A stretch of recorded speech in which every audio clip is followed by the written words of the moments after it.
Hi everyone, welcome again to another video of SAT Math Explained. Today our topic will be evaluating statistical claims, observational studies and experiments, and that is the last video of the problem solving and data analysis domain. After this, we're going to be moving on to geometry, where there's 4 videos, and that will be, and I will, after that, I'll have covered all the focus skills in SAT Math. So then, if you guys have any like specific topic you want me to go more in depth in, like maybe a specific type of system of equations, maybe factoring. I don't think I explained that very thoroughly. So if you guys need help with something like that, just let me know in the comments. I'll make sure to upload a in-depth video of that specific skill. So let's get straight into it. So what do you need to know? So first thing, almost every question is just going to be how broad can the data be applied? It's going to give you like a scenario with the data. And it's going to ask you, it's going to give you a bunch of options. Each option is like just a different amount of how broad it can be applied. You have to choose the one. So one of the things is to pay attention to definite answers. Almost all definite answers will be wrong. Like if it says every one of these, every single something like that, it's almost always wrong. And honestly, this doesn't really involve much math. It's just common sense within the scenario. Like it'll make sense in the example, but most is just using common sense, and it may or may not show up on your exam. So basically, within the problem solving and data analysis domain, which this topic is in, there's 5 to 7 questions on the SAT. However, within that, there's 7 focus skills, right? So if there's 7 focus skills and there's 5 to 7 questions, this focus skill doesn't overlap with anything else. Like some other focus skills, you find them that like percentages might overlap with probability or something like that. This one, it doesn't overlap with anything else. So there's a chance that it won't show up, and if it shows up, it'll be just one question. So it's not as important as other videos, but it's still going to be important because it can be that 20 point difference from your math goal. So how to solve? Literally, just read the scenario, determine who it can be applied to, and then answer. Like it's pretty basically like you guys will see in the examples and scenario, not scenario on. So that's literally it for the procedure or how to solve. Let's move on to the examples. And as usual, for the examples, just try to solve them on your own before. For these questions, you don't even need a notebook, like a pencil and paper. Literally just read the question, pause the video, read the question, answer, then see my explanation. It'll be very short. And as usual, we're going to do 2 easy, 2 medium, 1 hard. So let's just start with the easy. Okay. So for this question, it says that the members of a city council wanted to assess the opinions of all city residents about converting an open field into a dog park. The council surveyed a sample of 500 city residents who own dogs.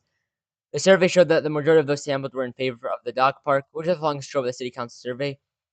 So for these types of questions, almost the whole text is necessary just to understand the question. I mean, technically the first sentence is useless, but like in general, most of it is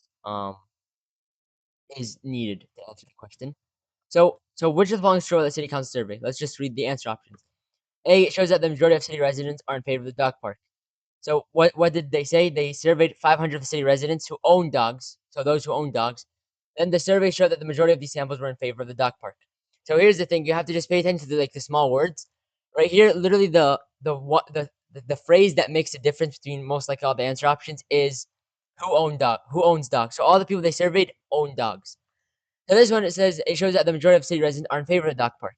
You have to like use the common sense basic. Sorry, it's not really a math skill. It's mostly just common sense. So they surveyed people who own dogs. So because of that, you can't apply the data and assume that the majority of all city residents will be in favor of the dog park because they only surveyed people with dogs, not just random people, and they're just not random city residents. B says the survey sample should have included more residents who are dog owners. This one doesn't really make sense. They sampled 500 dog owners. So I mean that's more than enough. And then C says the survey sample should have consisted entirely of residents who do not own dogs. That is the same issue with the current thing. This one only surveyed those who own dogs. This one surveyed those who don't own dogs. Both of them have bias, which is not going to help them because they want to assess the opinions of all city residents. They want to assess the opinions of all city residents. So ignore what I said in the beginning. Technically, the whole thing is necessary because technically it says of all city residents. If you didn't know, it was like maybe it was the opinions of all dog owners. Then A would be correct. So then C and A are both wrong because the city wants to assess the opinions of everyone, not just dog owners, not just people who do not own dogs. As the last one, like I've been saying, the survey sample is biased because it's not representative of all city residents, which is correct because of what I've been saying. Basically, they only survey people who own dogs, and they're trying to apply that to all city residents, which would be very biased because of the topic is about a dog park. So mostly this doesn't even involve any it didn't involve any like math. It was mostly just common sense and just reading. Like this is honestly closer to reading and writing than the math portion. Number two says actually let's just skip this. Let's just make this a quick video. Uh, af- uh,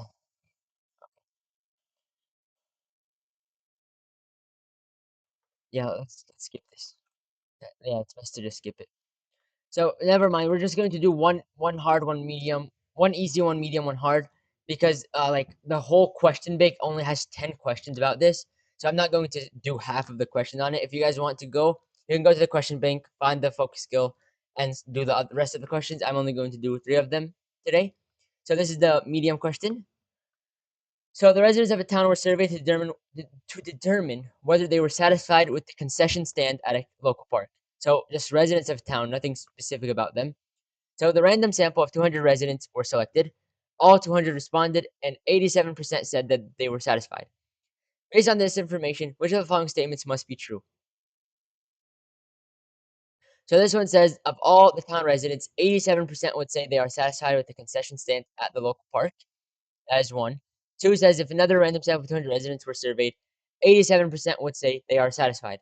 So both of them sound like, okay, that makes sense. 87% from the random people, from the random city residents were said 87% of them were satisfied. So why not assume that all 87% of town residents would be satisfied? Why not assume 87% of another random 200 would be satisfied? So here's the one of the things on what to know. Pay attention to definite answers. So basically, this is way too definite for it to be. It says must be true, not could be true. Must be true.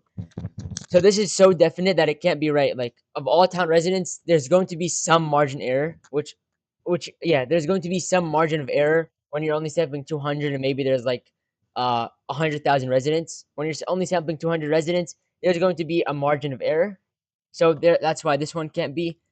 And then if another random sample of 200 residents were surveyed, same thing. It's going to be a different groups of people. It might become 86%. It might become 85%. So if it said around 87% or about something like that, that wouldn't be definite. Those would be true. You would expect for there to be a similar amount, a similar percentage.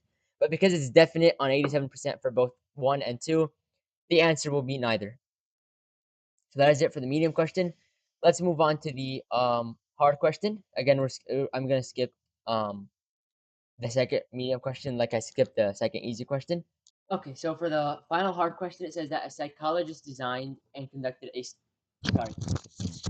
So for the final hard question, it says a psychologist designed and conducted a study to determine whether playing a certain educational game increases middle school students' accuracy in adding fractions.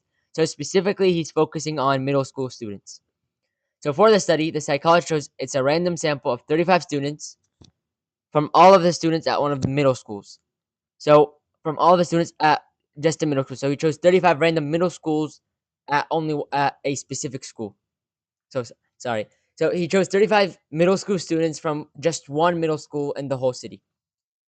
So the psychologist found that students who played the game showed significant improvement in accuracy when adding fractions. Then it asks us, what is the largest group to which the result of the study can be generalized to? So this one says that the 35 students in the sample. So this one is true, but there's most likely a larger group where it can be applied to, because then what's the point of the study? This one says that all students at the school. This one would also make sense because um you took random 35 students from that all went to the same school, so you could apply that to the whole school. Let's see if there's anything bigger that it can be generalized to. All middle school students in the city. So why is this a problem? So can this be an answer? So the problem with this one it would be that different like just common sense like different middle schools will have like different curriculum. They might have different teachers. Maybe they have students who are like very good at adding fractions, so the thing won't impact it.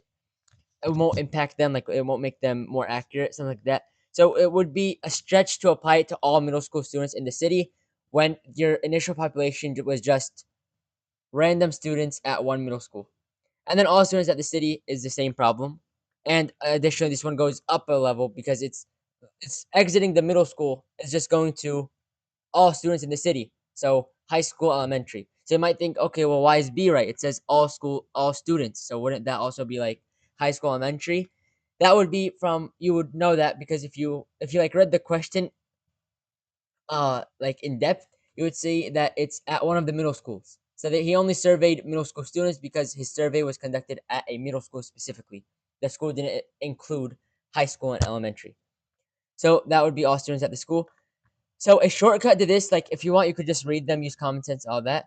Or if you could just read what is the initial what was the population from which he surveyed. What is the population that he surveyed?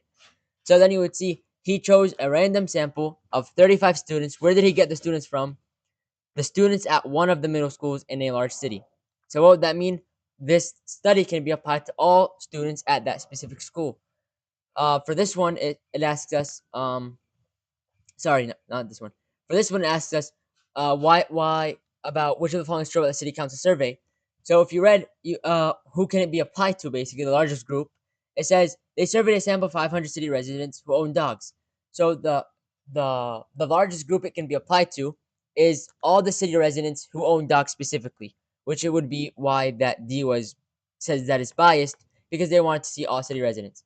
So if you ever want to see the largest group, I didn't include this into the what to know, I forgot. But so whenever they're asking for what is the largest group to which the results of the study can be generalized, always just think who who was surveyed, which population was surveyed, which group of people, what specific group of people were surveyed. That specific, like the random sample from that population, can be applied to the whole population. That is how to think about it. So if anything didn't make sense, please let me know in the comments. If you have any other questions, please let me know in the comments. That is the end for this video and the end for problem solving and data analysis. After this, we're going to move on to the last four videos of on geometry. The last four videos on geometry, and then we'll be done. I will have gone over all the SAT math explained, so all of SAT math. And if you have a specific topic, as I said in the beginning, if there's a specific topic you want me to go more in depth of, like factoring, for example, I always use that as an example. Please just let me know in the comments. I'll make sure to answer. If you have any questions, let me know in the comments. And yeah, so that's it. Thank you guys for watching. If you guys, I would appreciate if you guys could subscribe, like, and click the bell so you guys know when I update, not update, upload, and then share so that other people can also benefit from the channel. And thank you for watching. Bye.